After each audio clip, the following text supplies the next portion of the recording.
Hello everyone, hope you're having a good weekend. I haven't done one of these in a while, and I've been playing a lot of games recently, so I decided to do another one of these, what I've been playing. And this year, I'm going to be putting a lot of time on the PS4. Absolutely. I have one individual game to talk about here real quick, and then get into the big, odyssey of gaming that I've set up for myself for this year. It's going to be crazy if some big name things like Xenoblade Chronicles 3 come out this year, or like Final Fantasy VII Remake Part 2. If any of those hit this year, it's going to be hard to fit them in because there's so much going on. But first off, the one little standalone thing, we finally grabbed a copy of Tony Hawk's Pro Skater 1 and 2 for the PS4. We both were looking forward to checking this out because we both had played these. And when they first came out, still have my copies for the PlayStation 1. Love those. We played those to death when those games very first released. And then the Dreamcast copies, which I adore. Those are still my favorite versions of the game. And I really enjoyed this, and I'm very, very happy that we grabbed it. And it's a version that I'm going to play again. But I'm also very happy that we waited and didn't get it when it first came out, because there are a few things that I do dislike about it. It's a really, really good remake. It's one in both of these together. There's some of the best remakes I've played for this current generation. Really well done. For the most part, very faithful to the originals. A ton of fun to play. These are still, I think, these are my two favorites in the entire series. I've played 3, 4, and Underground, a bunch of other ones, and none of them quite had that same appeal to me as those first two games. 3 was really good and up there, but 1 and 2 were definitely my favorite, with 2 being my overall favorite. So great, a lot of fun. Enjoyed playing through these, and again, these are ones that I'm going to pop in and just do random stuff after I played through the career mode on both of those, and I'm going to go back in and just have fun with it every once in a while. It's a great pick up and play type game.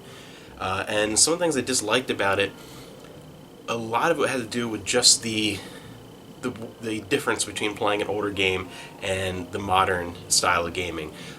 Putting it in and playing, and it's one of those things where I wasn't really thinking about the installation time, because it's just it's Tony Hawk Pro Skater 1 2. I put it in, ready to play, and I could have beaten the first 3 or 4 areas of Pro Skater 1 or 2 in the time it took just to install the darn thing and get it going. It just felt like forever, 20 something minutes before I was on the title screen getting ready to go.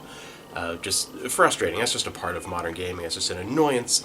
And the other thing is, with the addition of online play and all the different stuff that they've added to this, it's cool that there are some new skaters as well for younger fans and new people getting into this. That's really a cool addition, but there's so much clutter to all the different customization things and the online stuff, and even the way the menus are set up. It feels less streamlined and way more cluttered than the way the old menu designs were. It's just cumbersome, the whole thing, and it felt a little messy, and I really just didn't like that. I just kind of wanted to play the game, and not deal with all that. That's very frustrating. The other addition, I'm really surprised with the number of tracks. The majority of the songs in the first 2 games are included, and given the issue with rights to use those, it's a miracle that happened. A lot of games and re-releases of TV shows and things that use a lot of licensed music run into those issues years down the line like this. So I was very impressed with how many of the original tracks are on here, but a lot of the new music choices were terrible. I mean, there were some that I couldn't even bear to listen to. So there's a lot of time switching music tracks, versus just the older ones, just play through and whatever plays. You might have a few favorites, ones I don't like as much, but here there were some that I couldn't play through a few minutes of a round and listen to this thing. It was horrible. There were a few in there, they're just bad. So a lot of those choices, a lot of it was the stuff that was true to the originals just looked like a graphically updated fantastic version of 2 fantastic games, and I loved them. But a lot of the new stuff that was added in, it was not of the same quality and felt cluttered, and those kind of things were negative. So overall, this is probably my least favorite version of the 2 games. Dreamcast version would be my favorite, then the original PS1, and then this one. But it's still really, really good, and because of what we have hooked up and playing on the TV and stuff all the time, if I go and just want to play a random level, it's going to be this version most of the time anyway, so it's a good game. Now for the big thing that I set up for myself to play through this year. I made a decision after playing a game last year that I took several games off my PS4 wish list that I'm no longer going to even bother putting the time or money into play, because I have an entire series that I want to go through instead, and that is the Yakuza franchise. Because last year I played through, finally had a copy of Zero that I've had for a while. I finally put it through and played it, and it was my second favorite game that I played all of last year. Absolutely loved it. And this year I'm going to go through, because I started with the prequel, the entire franchise as far as everything that's available in the US on the PlayStation 4. So none of the the two PSP spin-offs that were released in Japan, none of the, I really wish those I don't know what are they called, but Ishin, or like the two medieval ones, I wish those would come over. Those look awesome. But those, and not Dead Souls on PS3, but 1 through 6, and then Like a Dragon and the two Judgment games. I'll play through all of those this year, because the Yakuza series, I still have my copies here from over 10 years ago now at this point, of Yakuza 1 and 2 on the PlayStation 2. And I really enjoyed these. I had a lot of fun. I loved these, and I just never picked the series back up. I really enjoyed these, and I hadn't replayed them either. I played them once, both of them, like 10 years ago. Really thought they were awesome. I had a lot of fun, and just have never gotten around to going back to them, and never continued on with the series. So Zero really reminded me just how much I enjoyed those, because it had been so long, and was a fantastic experience, and really kind of refreshed my memory too. There were some things about those two games I hadn't thought about in so long that I remember, and that was awesome. And Zero was an amazing experience, so I made the decision that this year I'm going to go through and again play all those games. That was last year, and then to start off this year I moved on to the remake of the first game, Kiwami, the nice steelbook here. And this is fantastic. I love the first game. I think it's a great setup, and in talking about these here, this for me was an improvement in every way over the original version. I mean, not just obviously like graphically, this is made so many years later and multiple console generations later, but as far as the benefiting from a lot of the gameplay enhancements over the years, some of the tonal and stylistic changes of some of the things that they added in, a lot of the new minigame stuff and some of the things from later games, it did nothing but benefit from that, and this is a really, really good remake. The one that I'm a little more mixed on, and in saying that it might be my favorite still, is the remake of 2. And this, in the same way, has a lot of benefits, and particularly being made so late in the course of the series, it benefited even more than the remake of 1. It looks incredible. The amount of just interaction with the environments, the increase from the original version to what can happen, and all the different places you can go within this version, there's so much more intricate detail, and it's so more expanded, and the addition of all the new side quests and mini games, there's a lot of stuff added in here that is incredible. But the one thing that was kind of odd, and I had to look it up on YouTube because it had been 10 years since I played it, there were a few things in the back of my head were kind of bugging me. I'm like, something feels off. And there's a few side quests that are missing from the original that are not in here, but then there's stuff added on, whatever. So overall, this is definitely a much bigger game, and including the giant Majima construction, that whole brand new thing, the side story you can do with him. But there are a few things that are missing, and the one thing I remembered was there's a tiny little area that's not really story significant, and they moved a cutscene to a different location that is entirely missing from this area, the two major cities and one little kind of offshoot area. It's really nothing much. You wouldn't really miss it if you didn't remember it, but just like, oh, that's interesting, that's not there. And the one thing that stood out to me a little bit more, there are a couple of scenes, particularly a scene where a main character gets stabbed, and the scene that is in the music that is in the credits immediately after the big final climactic battle, and a few other instances where there's some changes in the music, and they are definitely inferior choices. I wouldn't say bad. The one thing I did not like, it did not fit that that rock song during the credits. Just didn't fit the way the old song did, and there were a couple little choices like that. So there were a few things where if it had been those few elements that they had changed hadn't been changed, I think this would be my runaway favorite so far, as of what I've played for the entire series. But right now I'm kind of torn between 0 and 2, because I love both of those so much. They're fantastic. Just a few missing things from the remake of 2, but then of course they added a lot more than what was missing. Really great fun.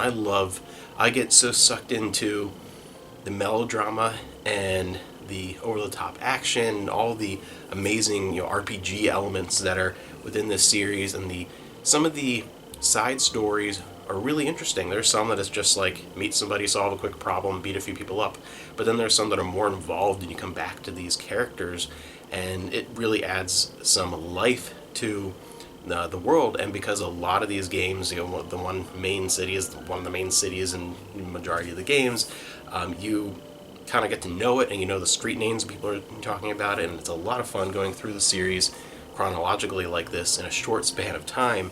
And then recently I started Yakuza 3, the remastered of 3, 4, and 5 together, and 3 is a little mixed for me so far. I can talk about it briefly because I am just about done. I'm probably going to finish it today, actually. I am on, I think, it feels like the end of chapter 10, so I'm just about done. I'm getting there, so I'll probably finish that today. And just talking about it briefly, so if you can help it, no spoilers, because I haven't playing these for the first time. But 3, I really like some of the things that some people tend to dislike about 3, but there are, just from over, it's been many years hearing people talk about these games, but there are some things that I really dislike about 3 that so far make it my least favorite.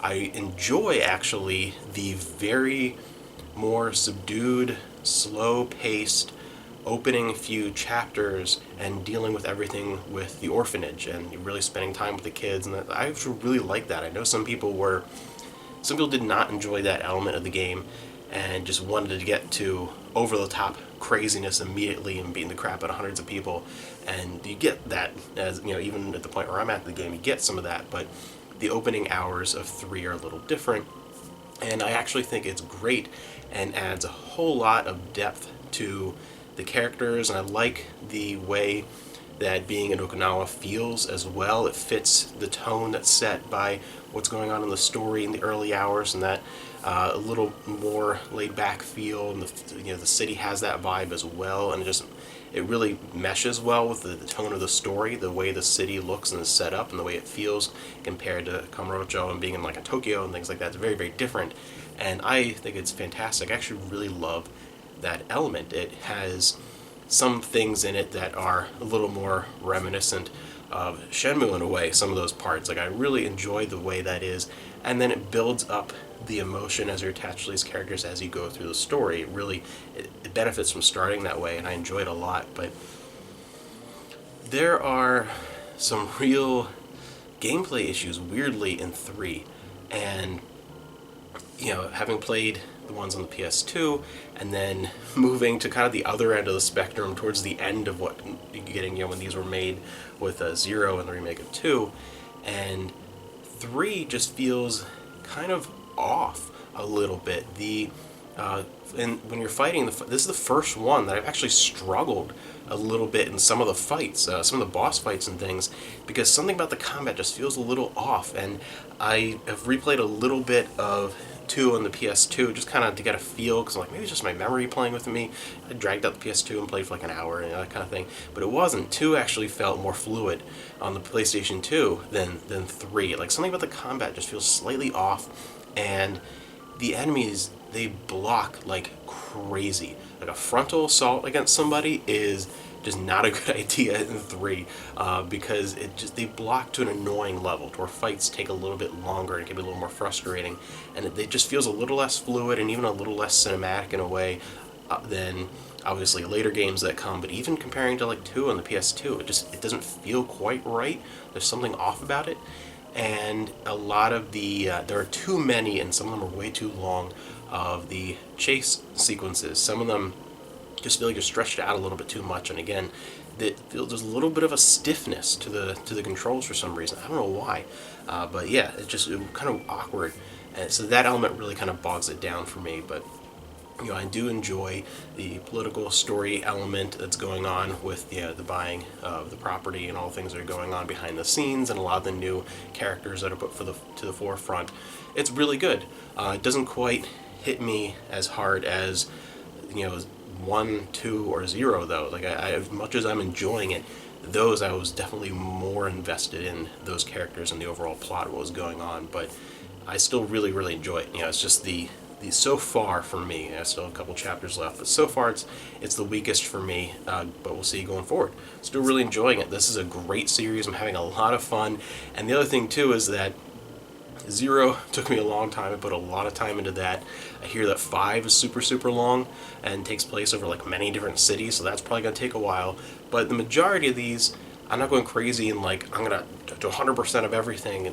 No, I'm doing the story and whatever stuff that I find along the way that I find to be particularly enjoyable. There are a few side things like I did in the remake of 2. I did all the photo shoot stuff, of course. Some of the more interesting side stories, like solving a murder mystery in 3, there's something in there. There's a few of those I've been doing along the way, and because I'm not going and just kind of doing what feels like fun and right, these really aren't taking that long to get through.